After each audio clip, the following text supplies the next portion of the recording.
Hello and welcome to the C3 Method Patreon Weekly Q&A with your host, Robert Polenic. Our goal is to educate you on everything health and fitness related with a clear, concise, and customized approach. We want you to know what you need to know and how to apply it in a way that fits you best. This is our weekly Q&A for the week of July 21st. Ooh. All the questions that we're going to cover in today's Q&A are from our Patreon members. If you would like to be able to submit questions for this weekly Q&A, you can join our Patreon service, which is at patreon.com/C3 Method, and the 3 is spelled out T-H-R-E-E, so C-T-H-R-E-E Method. Awesome. And you can also find us on our website, which is c3method.com. Along with being able to ask questions for the Q&A, we also have training programs which include written for you workouts, but then also templates that you can learn to create your own workouts. And we have nutrition information, training information, a whole bunch of other educational material on the Patreon service as well. Okay, let's get into this week's questions. The first question we have, does caffeine affect fat loss? Ooh. That's literally all they wrote. So I'm not sure if they had heard something about it being counter to fat loss or helpful to fat loss, but caffeine can be helpful. One of the ways that it's helpful is it gives you some sense of energy and it keeps you moving throughout the day. The more we move throughout the day is referred to as like non-exercise activity. There's an acronym called NEAT for it. But basically, it's how many calories you burn that you're not specifically trying to exercise. These will be calories from fidgeting, calories from walking, wherever we walk. So you might have people, hear people say, park in the back of the parking lot, and that makes you have to walk more to the store, or use the stairs instead of the elevator. You might look at step count per day. So somebody might be trying to get 10,000 steps a day. That would be non-exercise activity. I do know that walking for some people is exercise, but it does kind of fit into a normal body function of what we should be able to do as human beings. So it's a little bit of a gray area as to whether that counts as exercise. Some of my clients, that is the workout that we're doing that day. Their goal is to walk 10 minutes. Maybe they can do that once or twice a day. I have other people where they'll walk, 10,000 steps, and that's just randomness. And they also have other workouts that they do during the day. So walking can be kind of either or. When we look at caffeine benefit, though, if it gives us the energy to keep moving and do active things throughout the day, then caffeine can be helpful towards fat loss in the sense that it helps us burn off more calories. Where caffeine could be detrimental to fat loss is if we take an enormous amount of caffeine. And I've had clients take over 1,000 milligrams of caffeine a day. A typical energy drink is 200 to 400 milligrams. So you can think of them taking, 3 to 4 energy drinks in a day. And that can actually start to either create or mask a stressful state of the body where cortisol, which is a stress hormone, gets jacked up and sky high. And when cortisol is high, it impairs the fat loss process. Typically, though, if a person is using excessive amounts of caffeine, they probably have some kind of sleep issue.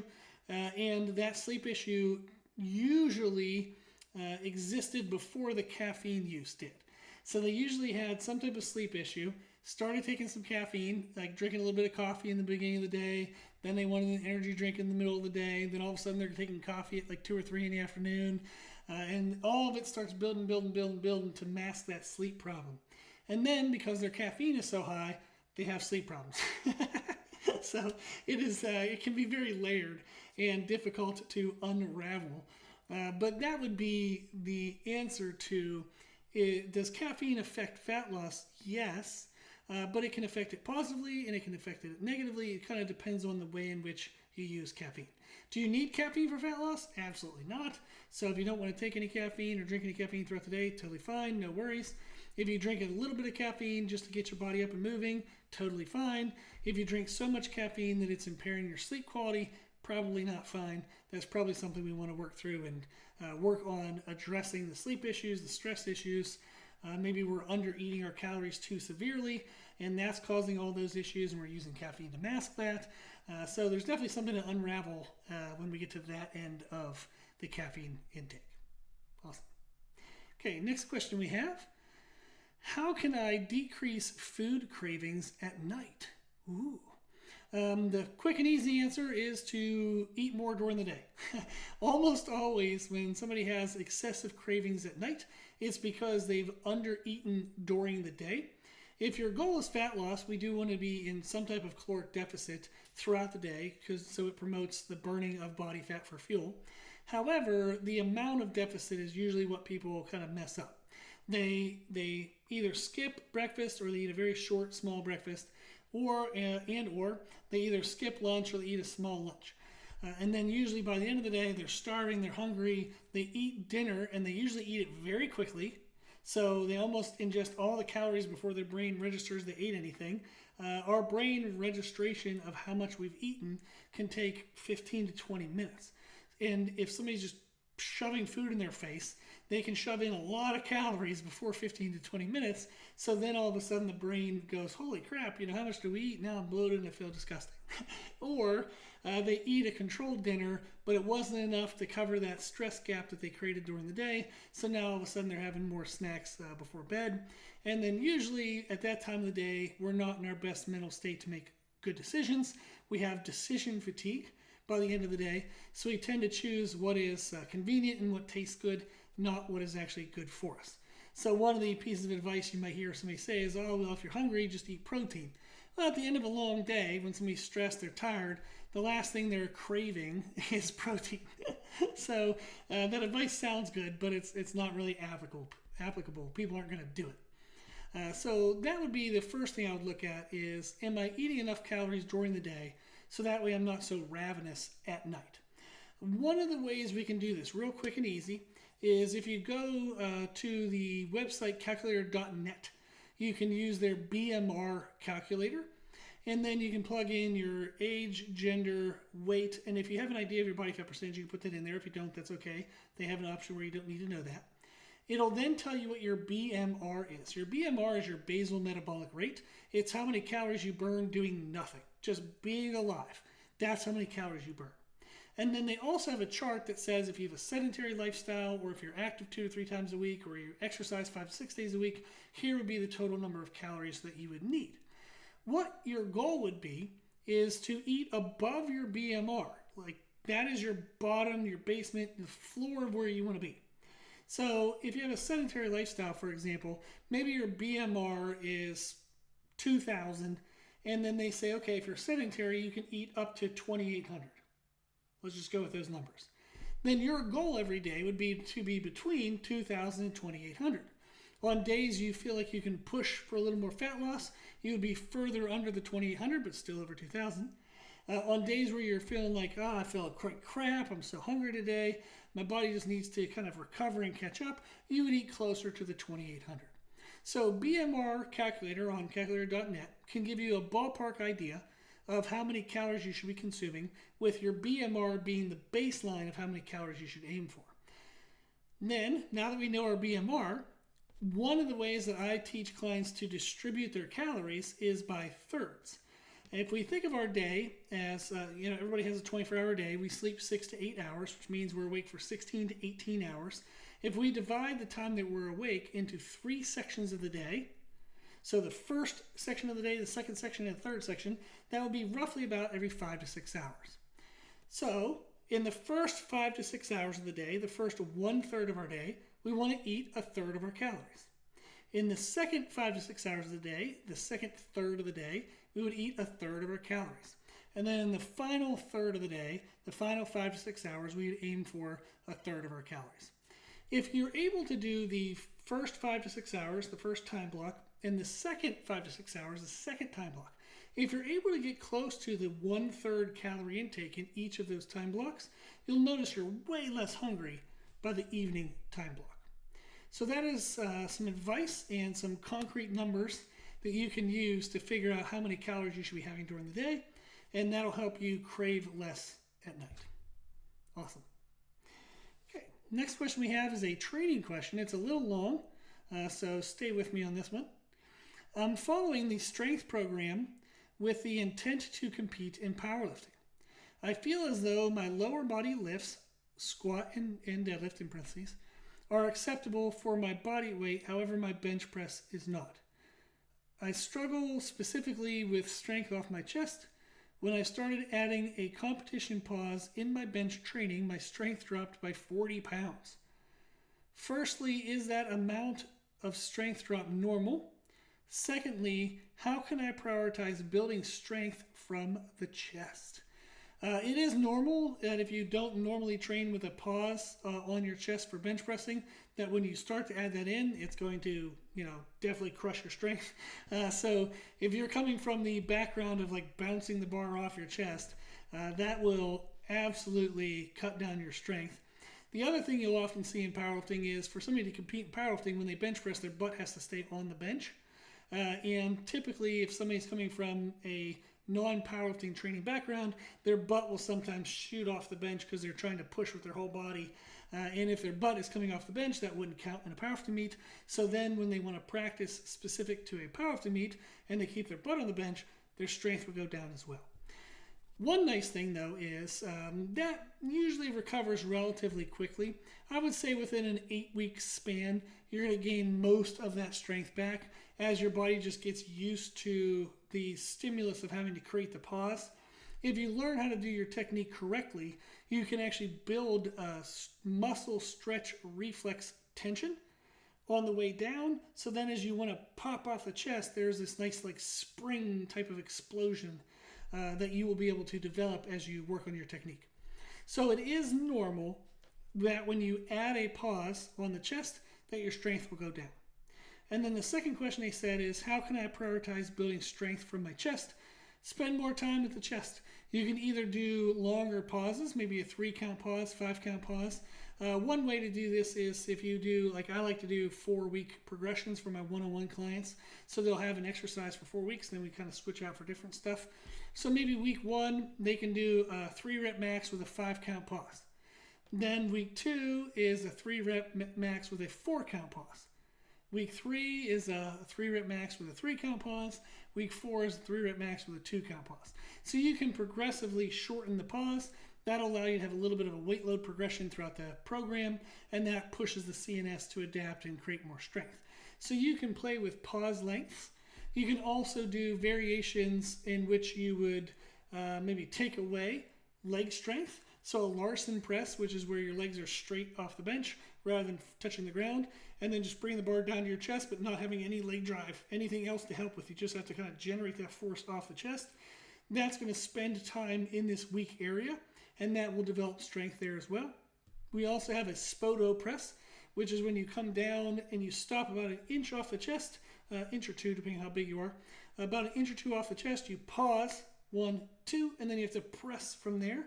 So especially if somebody was typically bouncing the bar off their chest, a Spoto press is great because it takes away their ability to do that. And then their body has to figure out what muscles actually control the bar at the bottom of the lift, and then it allows those muscles to develop and get stronger.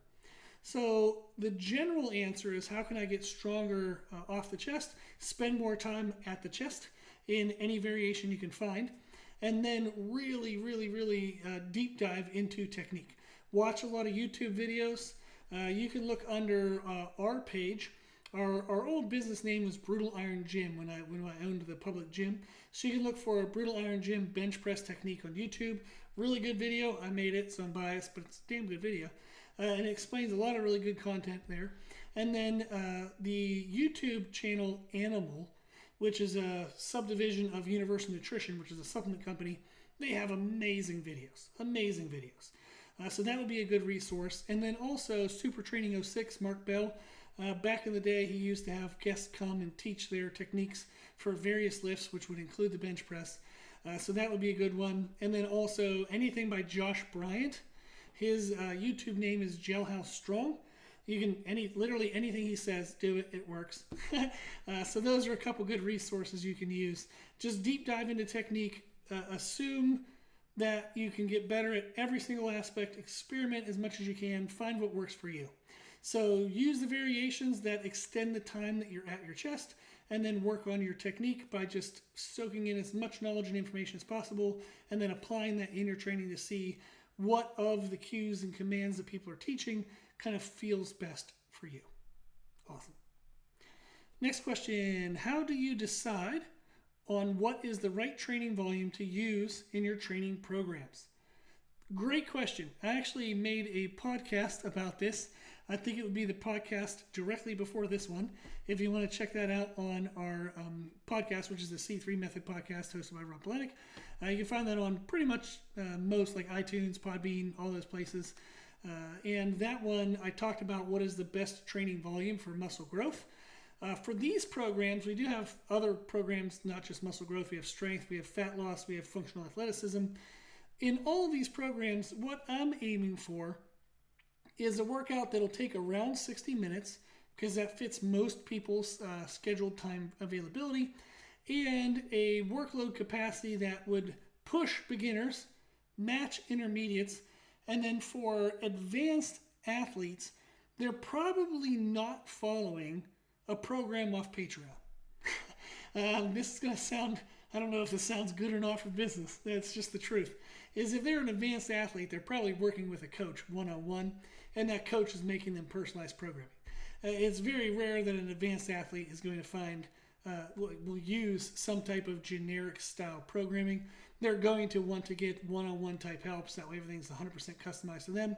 You might see in like the bodybuilding world that what's called, like what I see in my YouTube world is you might see Renaissance Periodization. They have a training app that allows for personalization. And you might see it really high level, like Olympia level bodybuilders say they use that app. I don't know about that. I would wonder how much they're doing that for advertisement and money versus do they actually really follow that app. And if they do follow the app, they probably still work with the actual people who created the app, which I believe is Jared Feathers and Mike Israetel. So they're probably working with them to get some more personalization beyond just what that app offers. But that app does offer some availability for personalization along the way. But usually an advanced athlete is going to have a one-on-one coach. It's going to be the thing they do. It's their passion. It's their love.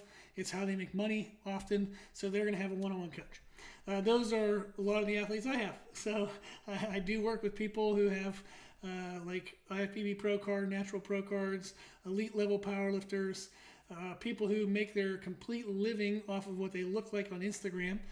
So I do get to work with really high-level people, and one of the reasons why they choose to work with me is the one-on-one approach and focus in their programming. So there you go. So that's a little bit of an insight into how I would decide on the right training volume. As I said, it would push a beginner, match an intermediate, and usually take about 60 minutes to complete. Then our last question is a business question. When first starting your personal training business, should you accept all possible clients to allow for a greater referral base?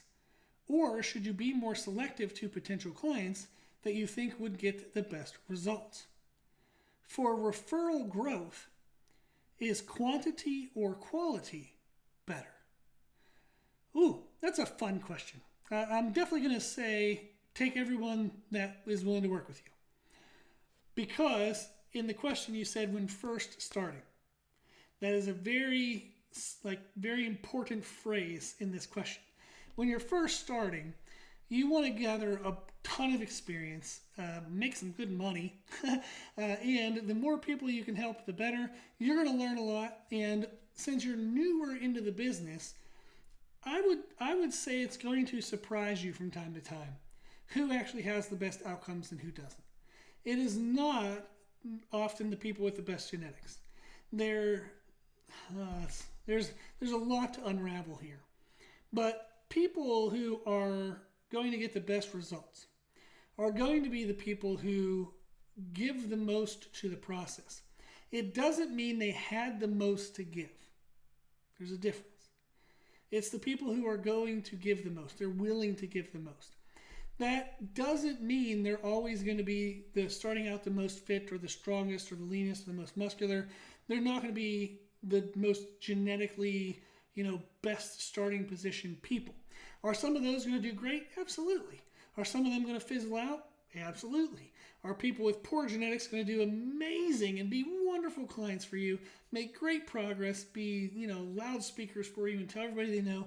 Absolutely. Are some of them going to quit in a week? Absolutely. So when you're first starting, I would never, ever, ever, ever want to miss an opportunity to learn. That was key for me. I started personal training when I was 16. I got my certification, started getting paid like officially for it when I was 18.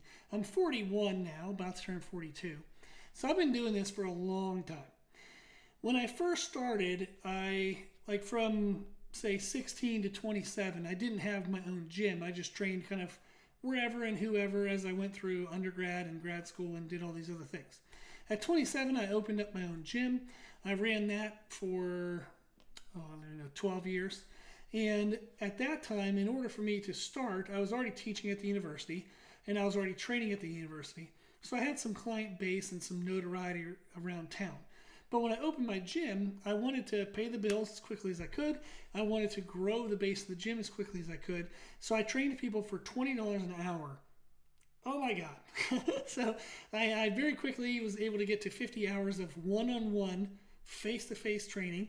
That destroyed me while also trying to run the gym and train myself and do all these other things. I was still teaching at the university on top of 50 hours of clients. It was insane. But that helped me build word of mouth. Some of the people stayed with me for like the whole time until I closed the gym, and actually still work with some of them now. Others, came and went. Some of them, they started as a training client, but then they stayed as a gym member. Some of them, it didn't go well. I don't know, one reason or another. Just kind of didn't fit their finances. They weren't that passionate about it. But eventually, at one point, they had a friend, and they were like, hey, you know what? That guy Rob at Brutal Iron Gym was always so nice to me. You should go check out that gym. Something like that.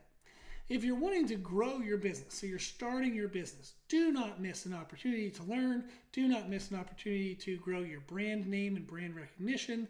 I would not worry so much about who's going to be the perfect client because you can't always predict that. Don't miss the opportunity to learn, to expand your network. And then also, just being real here, is don't miss the opportunity to help somebody. Like, if you can help someone, that's why you're a trainer. That's why you got into doing it. Because likely you gave someone advice. They implemented the advice and it made an impact in their life. And you loved that feeling. Don't miss that feeling. Don't miss that opportunity. Don't deny someone else that opportunity. If someone wants to work with you, that is a hell of a compliment. Say yes. Learn what you can. Give them the best of yourself. Let them do whatever they can with themselves, so maybe it'll work, maybe it won't. But I would not miss the opportunity to help somebody. That's why you're doing this. That's what you love. So don't miss that part. Awesome. Okay, I think that is, that's everything. That's all of our questions. So again, if you would like to have your questions covered in this weekly Q&A, become a member on our Patreon. Again, that's patreon.com/C3Method. You can always reach out if you're interested in one-on-one coaching to our website, which is www.c3method.com. Again, 3 spelled out T-H-R-E-E, so C-T-H-R-E-E method.com. Awesome. I think that's everything. If you find these videos helpful, if you find the podcast helpful, share it as much as you can. We just want to help everyone who needs the help. That's the goal. Okay. As always, I hope this was helpful, and thank you for watching.